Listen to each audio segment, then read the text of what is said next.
what inspired you to get into acting? What matters is the story and how you craft it. You've answered a lot of the questions already with that one answer, so that's fine. Ultimately, we got the script to a point where we started pitching it. We pitched it to Warner Brothers, we pitched it to MGM, and we were going to pitch it to even more, but then MGM was like, we want it. Do you know what we wouldn't have found if we would have stayed on the trail? The waterfall, the cliff.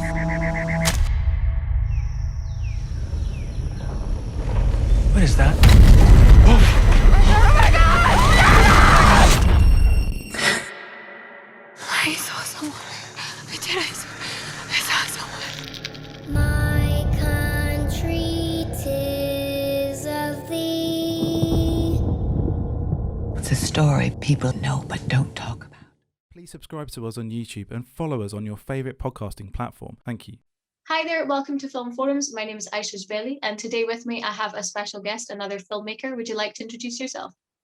Hey, I'm Mike P. Nelson, and I just directed the newest Wrong Turn. Fantastic. Okay, so can you tell us a little bit about the story this time around? Obviously, it's a huge franchise. Everyone will know it, or at least everyone my age will definitely know the original one. Yeah, so this one, well, what's interesting about this story is it takes a little bit of a different path than the first 6 films. You know, when the script was given to me back in 2017, the writer of the original Wrong Turn really wanted to flip this one on its head and do something different and something bold with this new direction. And so basically what it's about is about these young adults who want to go hiking on the Appalachian Trail, and they run into a community of people who have been living on the mountain for hundreds of years, and they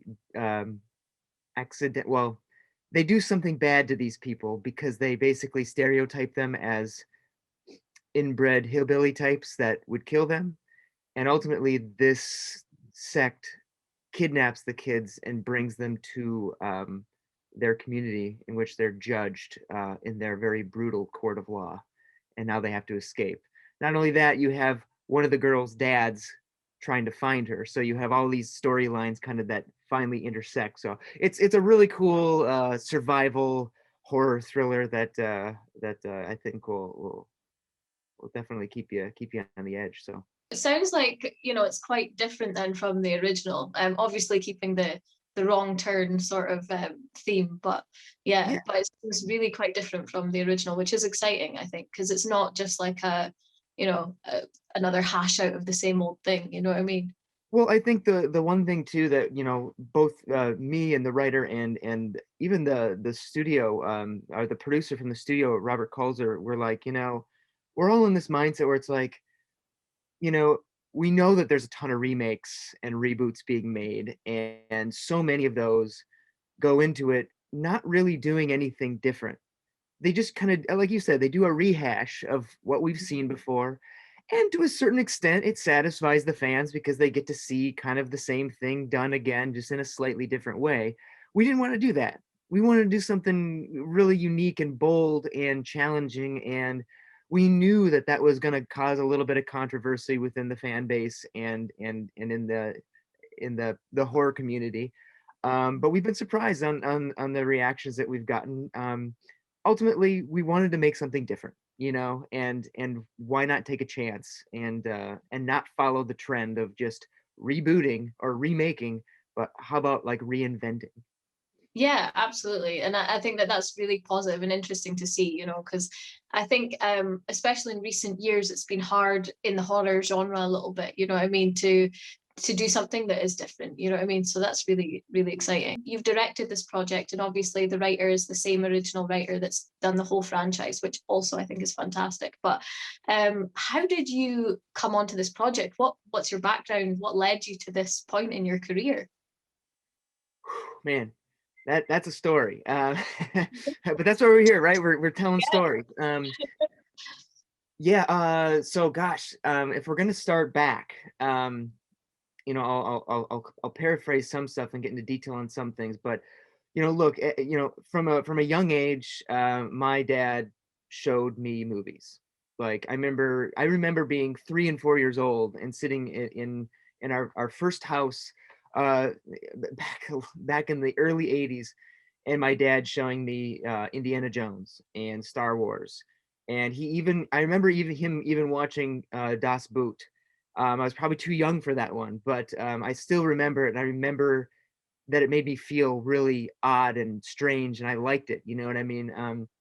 He brought me up on old sci-fi, and from the 50s, and just, and as soon as then I saw him with like a video camera, like videotaping Christmas and stuff, the giant thing that you'd put on your shoulder and you'd had to carry around the VCR box and everything. I wanted to shoot video too. And so, you get a little bit older. I got to about 7 years old and started making my own little films, and it just kind of kept going, and got together with friends and kept doing that, which is it's a familiar story that I think a lot of filmmakers start out that way. They see the dad with the video camera, and they want to do the same thing. And that of course led to of course just writing stories, filming stories, and then realizing I think I kind of want to do this. Like I want to do this as like a job. Like I want a career as a filmmaker. I think this would be great. I love movies, and I want to do what these movie makers do. And so just again continued to make stuff through high school. Then I applied, went to the Minneapolis College of Art and Design for filmmaking, got a BFA, 4-year degree. Say what you want about film schools, whether you love them or hate them. I think it just depends on who you are. As a filmmaker, or as somebody who wants to get into filmmaking, film school definitely helped me. It didn't give me everything I needed to get to where I'm at, but it gave me a good like first kick in the pants. And I think there's some of us that just need that. You know what I mean? There's some of us that I feel like we're out there, we don't really know what the next step is, and with film school, it just kind of condensed everything into these 4 years about you could learn equipment, you could learn the art of filmmaking, film history, and so all this knowledge was just like smashed into these 4 years. And then you leave school, and that's when you really start to become your own. You start to come into your own. You start to find a style. I think I think that style starts like there's like a seed that starts in college, and maybe prior in the years prior, but man, as soon as you leave college, I feel like that's when you start to explore even more. Of course, a lot of that is on you though. It's up to you once you leave school, because you're not coddled anymore in school anymore. You know what I mean? You have to do a lot of it on your own now, and you have to want to explore and find your style and what you're interested in. And so you just continue doing that. So for me, I graduated school, and that first year I was working in a grocery store. No job in filmmaking. I think I started helping a friend of mine. I would shoot weddings, make a few $100 here and there. But I'd still make movies with my buddies, like you have to make time for all this. I can't stress it enough, and I'm going to say it constantly throughout this talk, is no matter where you are, whether you're in college or out of college, or you're not in college, you're just trying to figure it out. The main thing is to always keep creating and always keep making. Even if it doesn't look like it's going to turn out good, or your idea is maybe not perfect, you just have to keep creating. So that's what we did, so where I was trying to, I wasn't necessarily making money doing storytelling, but I went out and did storytelling with my buddies, so we went out and we shot, me and a couple of my college friends who were still in college that were going to be graduating the next year, went out, we shot an anthology horror feature, just went out with our own money and shot this movie called Summer School, which is about this kid who goes to summer school, falls asleep, and has all these different dreams of different horror subgenres that all take place within the school. And it was a fun little thing. We all got to write our own little section, and they all tied together. Like, we had the producer of it, like, made sure that all the stories sort of intersected somehow, and that they all tied up at the end. but it was a lot of fun. It's a huge learning experience. But what was interesting about that was that was a passion project. We all were very excited to do it, and it's ultimately what got me started in the industry. Um, I was really into sound in college when I was doing film work, and I noticed that I'm actually kind of good at doing sound. I felt like I had an ear for it, and people would tell me like, "Wow, Mike, like this stuff sounds really great. Like you should really expand on this, do more with sound with your work." So I continued to do sound, and that was another thing that college really taught me was, everybody wants to be a director, everybody wants to be a cinematographer, but what about a skill? What's a skill outside of those, or a trade that you could latch onto that somebody could hire you to do within the industry? And I would that was for me, that was sound. And so what happened was I did all the sound for the summer school movie, and all the sound design, and mixed it the best I could. And we went to a guy to score the movie. He's a great composer. His name is Tom Hambleton. I'm from Minneapolis, Minnesota, and he has a sound studio downtown. And we went down there and listened to his stuff, and he really liked our film, and he gave us a great deal and said, I'll do it. And then I'm trying to find, like, how do I break in? What do I do? Like, gosh, I'm really good at sound. Maybe there's some sound studios in town. Not even thinking for a minute, like, this Tom guy, about working for this Tom guy. What do you know, though? I get a call one day from him saying, Mike, how'd you like to come work for me? And I was like, what? And he goes, yeah. He goes, I'm looking for a sound designer, just somebody to cut audio for me. Do you know Pro Tools and stuff? I was like, well, I'm not great at it. He goes, don't worry about it. You'll learn it. Summer school impressed me. I thought the sound that you did on that was great. It's not perfect, but I thought it was really, really good for a guy who like did not go to like sound school or like audio, technical audio school. He goes, so how'd you like to come work for me? I was like, sure. So from then on, I went in, started working on TV shows. I did like 60 some episodes of Diners, Drive-ins, and Dives, doing like dialogue editing and music editing and Foley cutting and Foley recording and all sorts of stuff. Learned so much about sound, cut Foley and edited, did Foley art on like 5 features. Did sound design on some smaller projects, and it was such a great learning experience. But again, I'm gonna go back. As I was doing that, I was still making little movies. And again, this is going to be the theme. Like, I was doing sound, and yes, I had broken in sort of, but I was still making my own stuff, still telling my own stories. So continue to do that, continue to do the audio thing.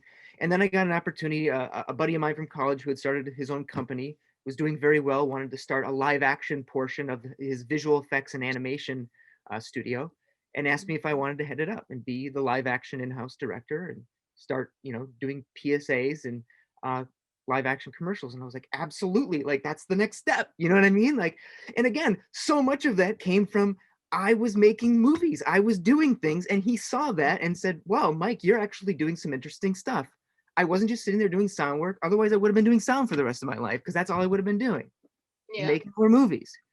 So I went there. So I worked in sound for about 3 years. Then I jumped over to this company, Make, in Minneapolis, worked there for 3.5 years, doing commercials. And again, while I was doing that, I was still shooting films, making shorts, doing music videos, stuff that I really liked to do. And as I was doing these things, other people started to take notice. I wasn't very good at getting my stuff into film festivals. I don't want to say film festivals aren't worth it. I think that there's a lot of great films that are found at film festivals, and I think that they can offer a lot of great opportunities for directors that that have a certain style and a certain taste. My style and taste were sort of taken here and there, but it just wasn't. It wasn't the way that I went. I didn't do the festival circuit so much because my stuff wasn't really looked at as in a way that it was fitting for a lot of festivals. So I just decided, you know what, screw it. I'm just going to post my stuff online then. Whatever. Like, I got to have people watch it, right? That's the main thing I can tell you is to make sure that your stuff gets seen. If you don't get into festivals, don't worry about it. It's not the end of the world. I thought it was at one point. I thought, man, if nobody at festivals wants to see my work, well then maybe I'm not that great of a filmmaker. That was a lie. I was lying to myself. Mhm. So put your work out there. Don't worry about anybody stealing it. Just put your work out so people can see it, because otherwise, again, you're gonna have stuff sitting on your hard drive. You're gonna be too precious about it, and nobody cares. Really, nobody cares how precious your work is. They just want to see some cool stuff. Yeah. No, I completely agree with you on that. I think that that's probably the area that young filmmakers fall down the most, is that they put so much time and energy into making something, and most of the time it's a fantastic product, but Mhm. then they're scared to put it out, they don't want to be judged, or it's not quite good enough, or, It's you know, scary. something has fallen through with the post-production, for example. I think that's Mhm. another area where they can fall down a little bit. And then it just ends up not going out, which is really sad, I think, for everyone involved. I'm an actress myself, and I couldn't tell you the number of small indies that I've done that I've never gotten footage from, just because something has gone wrong in the post-production, or someone has kind of chickened out almost. But I just think that it's so sad, because even if it's garbage, put it out. You put effort into it, you did it, you know what I mean? Everyone involved put blood, sweat and tears into it. So personally, I don't care if it's amazing.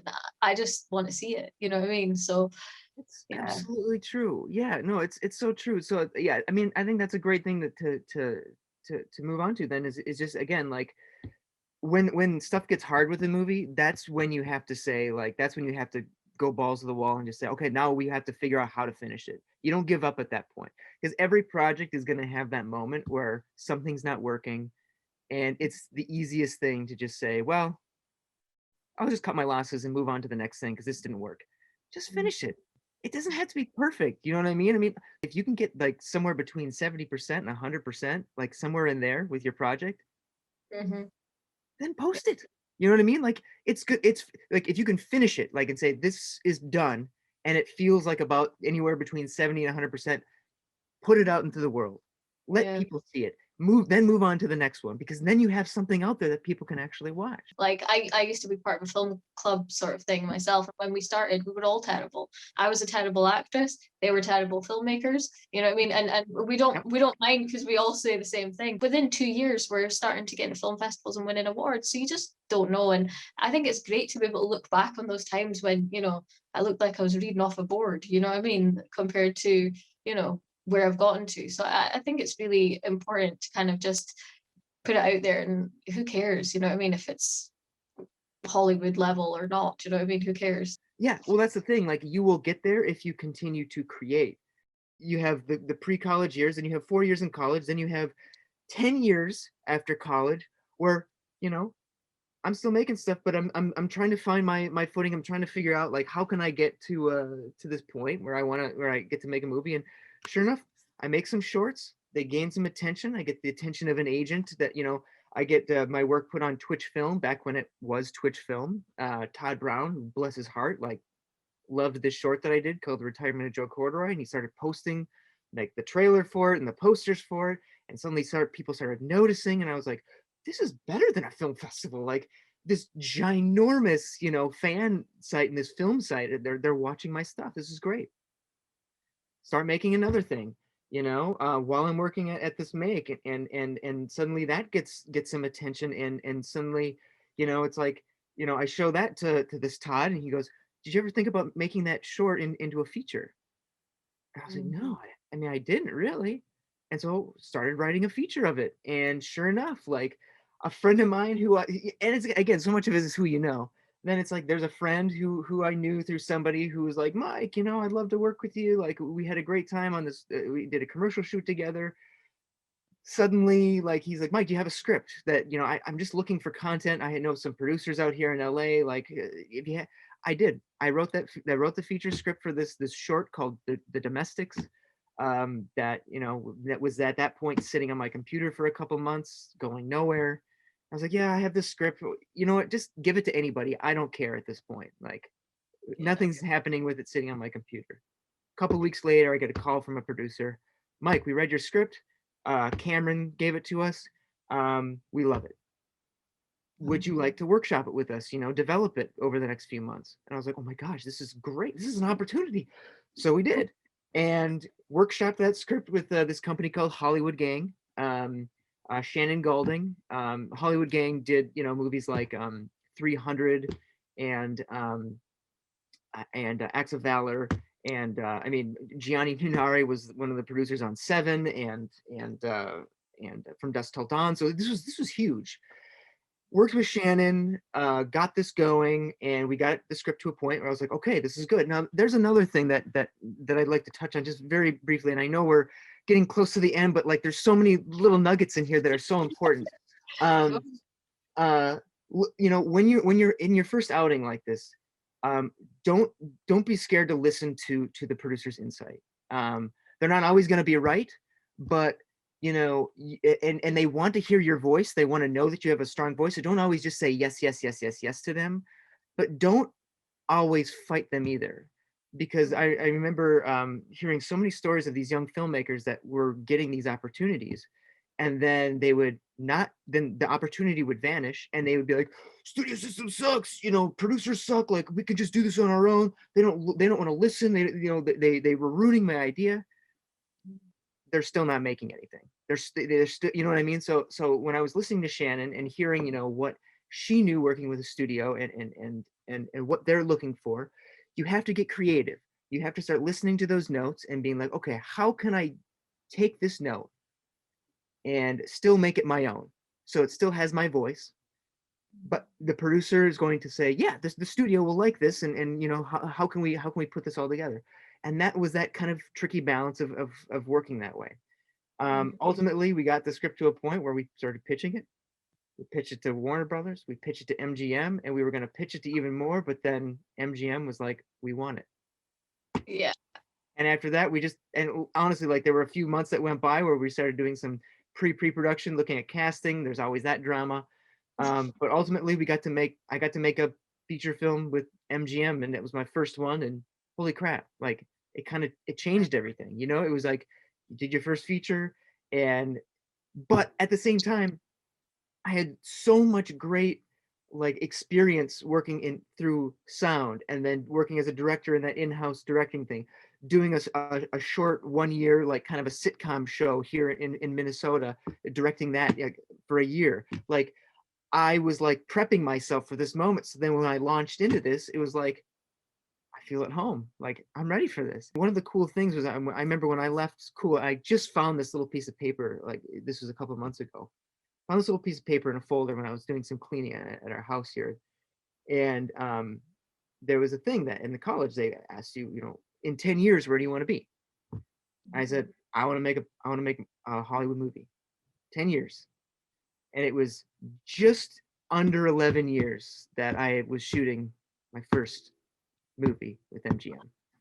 And again, that was just me never stopping, even when it was tough, even when it didn't seem like anything was going to happen, and just to continue to go. And then, of course, I mean, there's even more stories than that, but like, ultimately, you get your first feature film, and in my case, I got it, and I wasn't shooting my next feature, This Wrong Turn, for another 3 years. And that was scary. That was another scary piece, because now, not only did you work yourself up to this level where now you're kind of at the top of your game, but then you join the Hollywood studio system as a brand new director, and you immediately go right back down to the bottom.